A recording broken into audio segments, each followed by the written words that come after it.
Perfect night അഥവാ കാര്യങ്ങളെല്ലാം വിചാരിച്ച പോലെ മാത്രം നടന്ന രാത്രി.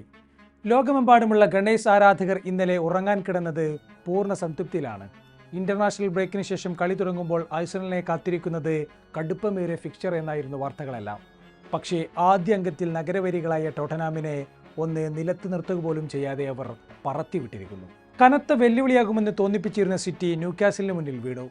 സീസൺ തുടങ്ങുമ്പോൾ എതിരാളികളാകുമെന്ന് പ്രവചിക്കപ്പെട്ട ലിവർപൂൾ നിരന്തരം അപമാനിക്കപ്പെട്ടുകൊണ്ടിരിക്കുന്നു. ലീഗിലെ പുതിയ എതിരാളി ആരായാലും ഇക്കുറി തങ്ങളെ പിടിക്കാൻ കടുപ്പമേറും എന്നു തന്നെയാണ് ഗണ്ണേഴ്സ് ഇന്നലെ നടത്തിയ സ്റ്റേറ്റ്മെന്റ്. ഒന്നാമതുള്ളത് ആരായാലും രണ്ടാമത് അവരുണ്ടാകുമെന്ന് ആഴ്സണലിനെ പരിഹസിക്കാറുണ്ട്. പക്ഷേ ഈ സീസൺ ഇതുവരെ പിന്നിടുമ്പോൾ ഗണ്ണേഴ്സ് ആ പരിഹാസം തിരുത്തി കുറിക്കുകയാണ്. രണ്ടാമത് ആര് വന്നാലും ഒന്നാമതായി ഞങ്ങൾ തന്നെ ഉണ്ടാകുമെന്നാണ് അവരുടെ സ്റ്റേറ്റ്മെന്റ്. ഇപ്പോൾ രണ്ടാമതുള്ള ചെൽസിയുമായുള്ളത് 6 പോയിന്റിന്റെ വ്യത്യാസം. ടോട്ടനത്തിന്റെ കോൺഫിഡൻസിനെ പീരങ്കിപ്പട തകർത്തെറിഞ്ഞത് എങ്ങനെയാണ് പരിശോധിക്കാം. എമിറേറ്റ്സിലെ ഈ പെർഫെക്റ്റ് രാത്രിയിലെ നായകൻ ആരാണ്? ഒറ്റ ഉത്തരം മാത്രം, എബ്രേച്ചി എസ്സെ. ആഴ്സണൽ അക്കാഡമിയിലൂടെ ഫുട്ബോൾ കരിയറിന് തുടക്കം കുറിച്ച എസ്സെ ഇതുപോലെ രാത്രി ഒരുപാട് സ്വപ്നം കണ്ടിരിക്കും.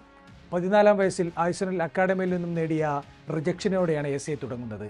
പിന്നീട് അങ്ങോട്ട് റിജക്ഷനുകളുടെ നീണ്ട നിര. പക്ഷേ തളർന്നില്ല. ലോവർ ഡിവിഷൻ ക്ലബിൽ കളിച്ച് മികവ് തെളിയിച്ചു. പിന്നാലെ ഇംഗ്ലീഷ് ഫുട്ബോളിന്റെ ഉമ്മറത്തേക്ക്. ക്രിസ്റ്റൽ പാലസിന് FA കപ്പ് നേടിക്കൊടുത്തുകൊണ്ട് ആ ക്ലബിന്റെ നൂറ്റാണ്ടിനെത്തന്നെ ചരിത്രത്തിന്റെ ഭാഗമായിക്കൊണ്ട് പടിയിറക്കാം. ട്രാൻസ്ഫർ വിൻഡോ അവസാനിക്കുന്നതിന് ഏതാനും ദിവസങ്ങൾക്ക് മുന്നേ ടോട്ടനുമായുള്ള കരാറിന്റെ വക്കീൽ. ഒടുവിൽ അവസാന നിമിഷം ബാല്യകാല ക്ലബ്ബായ ആഴ്സണൽ എസ്സയെ വീണ്ടും വിളിക്കുന്നു. ആ വിളി വന്നപ്പോൾ എസ്സെ തന്നോട് താൻ തന്നെ നടത്തിയ യുദ്ധം ജയിച്ചിരുന്നു. ഒടുവിൽ തന്റെ ആദ്യ നോർത്ത് ലണ്ടൻ ഡെർബിയിൽ ടോട്ടനത്തിനെതിരെ സ്വപ്നം പോലെ ഒരു ഹാട്രിക്. ഒരു സിനിമാ കഥയെ അനുസ്മരിപ്പിക്കുന്ന സംഭവവികാസങ്ങൾ ഇതിനോടകം തന്നെ എസ്സെ അനുഭവിച്ചിട്ടുണ്ട്. പ്രീമിയർ ലീഗ് തുടങ്ങിയതിനു ശേഷം ആദ്യമായാണ് നോർത്ത് ലണ്ടൻ ഡെർബിയിൽ ഒരു ഹാട്രിക് പിറക്കുന്നത് എന്നതും ഈ ഒരു നേട്ടത്തിന് ചാരുതയേകുന്നു. സീസണിലെ ആദ്യ നോർത്ത് ലണ്ടൻ ഡെർബിക്ക് എമിറേറ്റ്സ് സ്റ്റേഡിയം ഒരുങ്ങിയപ്പോൾ ഇരു ടീമുകളിലും പരിക്കുകൾ ഏറെയുണ്ടായിരുന്നു. പക്ഷേ ടോട്ടനം ഒരു പ്ലാനുമായാണ് വന്നത്. 5 ഡിഫൻഡർമാരുമായി കളിക്കുക, ഡിഫൻസിൽ പാളിച്ച വരുത്താതെ പിടിച്ചു നിൽക്കുക, തുടർന്ന് കൗണ്ടർ അറ്റാക്കുകളിലൂടെ ഗണ്ണേഴ്സ് കോട്ട പൊളിക്കുക. പക്ഷേ മിക്കേൽ ആർട്ടേറ്റ അതിനെയും വെട്ടാൻ പോകുന്ന പ്ലാനുകൾ കരുതി വെച്ചിരുന്നു. കളിയുടെ ആദ്യ മിനിറ്റ് മുതൽ തന്നെ കംപ്ലീറ്റ് ഡോമിനേഷനിലാണ് ഗണ്ണേഴ്സ് പന്ത് തട്ടിയത്. അത്യുജ്വലമായ ഔട്ട് ഓഫ് പൊസിഷൻ പ്ലേയിലൂടെ സ്പേഴ്സിനെ അവർ വെള്ളം കുടിപ്പിച്ചു. കൂടെ നിരന്തര ആക്രമണങ്ങൾ കൊണ്ട് അവരുടെ ഗോൾ മുഖം വിറപ്പിക്കുകയും ചെയ്തു. ആഴ്സണലിന് കളിയിലെ ആദ്യ ബ്രേക്ക് ത്രൂ ലഭിക്കുന്നത് 36 മിനിറ്റിലാണ്. സോൾ ഡിഫൻസുകളുടെ പൂട്ടുപൊട്ടിക്കാൻ കഷ്ടപ്പെടുന്ന ആഴ്സണലിന്റെ രക്ഷകനായി ഈ സീസണിൽ പലതവണ അവതരിച്ച ട്രോസാർഡ് തന്നെയാണ് ഇത്തവണയും ഡെഡ് ലോക്ക് പൊളിച്ചത്. മിഡ്ഫീൽഡിൽ നിന്നും മിഖേൽ മെറീഞ്ഞോ ഒരു മനോഹരമായ ത്രൂ പാസ് നൽകുന്നു. മുൻതാരം ഫ്രെഡ്ലി ലൂംബെർഗിനെ ഓർമ്മിപ്പിക്കുന്ന രീതിയിൽ ബോക്സിലേക്കൊരു ഡയഗണൽ റൺ നടത്തിയ ട്രോസാർഡ് പന്ത് ഓടിയെടുക്കുന്നു. ഒരു ടച്ച് എടുത്തൊരു ടേൺ നടത്തിക്കൊണ്ട് ട്രോസാർഡ് പോസ്റ്റിലേക്കൊരു ലോ ഷോട്ട് പായിക്കുകയാണ്. ഡിഫൻഡറുടെ കാലുകളിൽ തട്ടി ഡിഫെക്ട് ചെയ്തുകൊണ്ട് പന്ത് വലയിലേക്ക്. പിന്നീട് അങ്ങോട്ട് എമിറേറ്റ്സ് സ്റ്റേഡിയം സാക്ഷിയായതൊരു ഷൂട്ടിംഗ് മാസ്റ്റർ ക്ലാസ്സിനാണ്. ക്ലോക്കിൽ സമയം അപ്പോൾ 41 മിനിറ്റ്. ഡെക്ലാൻ റൈസിന്റെ ഒരു ഫസ്റ്റ് ടൈം പാസ് ബോക്സിന്റെ എഡ്ജിൽ നിന്നും എസ്സെ സ്വീകരിക്കുന്നു. തനിക്ക് നേരെ പാഞ്ഞെടുത്ത സ്പേഴ്സ് ഡിഫൻഡർമാരെ മനോഹരമായി വെട്ടിമാറി സെന്റർ ബാക്കുകളുടെ കാലുകൾക്കിടയിലൂടെ തൊടുത്തൊരു ഉഗ്രൻ ഷോട്ട്. അപ്രതീക്ഷിതമായ ഷോട്ട് സ്പേഴ്സ് ഗോളി വിക്കാരിയയുടെ വിരൽത്തുമ്പിൽ ഉരസിക്കൊണ്ട് വലയിലേക്ക്. എമിറേറ്റ്സും പീരങ്കി പതാകകളും ഇളകി മറിഞ്ഞ നേരം. അങ്ങനെ സ്കോർ ബോർഡിലെയും കളിക്കളത്തിലെയും വ്യക്തമായ മേധാവിത്വവുമായി ആഴ്സണൽ ഹാഫ് ടൈം ബ്രേക്കിന് പിരിഞ്ഞു. ടോട്ടനമാകട്ടെ ഒരു ഷോട്ട് പോലും വായിക്കാതെ നോക്കി നിൽക്കുകയായിരുന്നു. ആഴ്സണൽ സ്പേഴ്സിന്റെ ഹാഫിൽ ക്യാമ്പ് ചെയ്തുകൊണ്ട് തന്നെയാണ് രണ്ടാം പകുതിയും തുടങ്ങിയത്.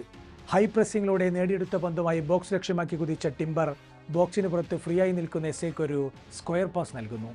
ഇടതുകാലുകൊണ്ട് പന്തിനെ ഒന്ന് ഓമനിച്ചു പാകമാക്കി എസ്സെ ഷോട്ട് എതിർക്കുകയാണ്. ഫുൾ ലെങ്ത് ഡൈവ് ചെയ്ത വിക്കാരിയോക്ക് യാതൊരു അവസരവും നൽകാതെ പന്ത് വലയിലേക്ക്. തൻ്റെ ഗോളുകളിൽ ഏറ്റവും ഇഷ്ടപ്പെട്ടതായി കളിക്കു ശേഷം എസ്സെ തിരഞ്ഞെടുത്തത് ഈ ഗോളിനെയാണ്. ആ ഷോട്ടിലെ പെർഫെക്റ്റ് ടൈമിങ്ങും ഒപ്പം തന്നെ വീക്ക് ഫുട്ട് കൊണ്ടാണ് എടുത്തത് എന്നുമായിരിക്കാം അതിൻ്റെ കാരണം. അതിനിടയിൽ ആഴ്സണലിനൊരു ഷോക്ക് ട്രീറ്റ്മെൻറ്റ് കൂടി ലഭിക്കുന്നുണ്ട്. സുബിമെൻഡിൽ നിന്നും ഒരു ക്ലീൻ ടാക്കിലൂടെ പന്ത് നേടിയെടുത്ത പോളീഞ്ഞ നൽകിയ പാസ് സ്വീകരിച്ചുകൊണ്ട് റിച്ചാർലിസൺ ഒരു ലോങ് റേഞ്ചർ ഉതിർക്കുന്നു. മുന്നോട്ട് കയറി നിന്ന ഡേവ് ഡ്രയ അപകടമണത്ത് സർവ്വശക്തിയും സംഭരിച്ച് പിന്തിരിഞ്ഞോടി. എങ്കിലും പോസ്റ്റിനുള്ളിലേക്ക് ഊർന്നിറങ്ങിയ പന്തിന്റെ വിധിയെ തടുക്കാനായില്ല. കളിയുടെ ഗതിക്കെതിരായി സ്പേസ് ആഴ്സണൽ ഗോൾ മുഖത്തേക്ക് പായിച്ച ആദ്യ ഷോട്ട് തന്നെ ഗോളായി മാറിയിരിക്കുന്നു. വണ്ടർ ഗോളുകൾക്ക് സാധിക്കുന്ന ബ്രസീലിയൻ ജീനാണ് തനിക്കുള്ളതെന്ന് റിച്ചാർലിസൺ ഒരിക്കൽ കൂടി തെളിയിച്ച മൊമെന്റ്. ഗോൾ നേടിയതിനു ശേഷം സ്പേഴ്സ് അല്പം ഉണർന്നു കളിച്ചു. അറ്റാക്കുകൾക്ക് മൂർച്ച കൂട്ടാനായി തോമസ് ഫ്രങ്ക് ഷാവി സിമൻസിനെയും കൊളോമുവാനെയും കളത്തിലിറക്കി. എങ്കിലും കാര്യമായ ആക്രമണ നീക്കങ്ങളൊന്നും മെനഞ്ഞെടുക്കാൻ അവർക്ക് സാധിച്ചില്ല. 76-ാം മിനിറ്റിലാണ് എസെ തന്റെ കരിയറിലെ ആദ്യ ഹാട്രിക് പൂർത്തിയാക്കുന്നത്. ബോക്സിന്റെ ഇടതുഭാഗത്തു നിന്നും ട്രൊസാർഡിൽ നിന്നും സ്വീകരിച്ച പന്തിനെ വലതുകാൽ കൊണ്ടൊരു പവർഫുൾ ഷോട്ടിലൂടെ എസെ പോസ്റ്റിലേക്ക് ഭംഗിയായി തൊടുത്തുവിട്ടു. എമിറേറ്റ്സ് വിജയമുറപ്പിച്ച് നൃത്തം ചവിട്ടിയ നിമിഷം.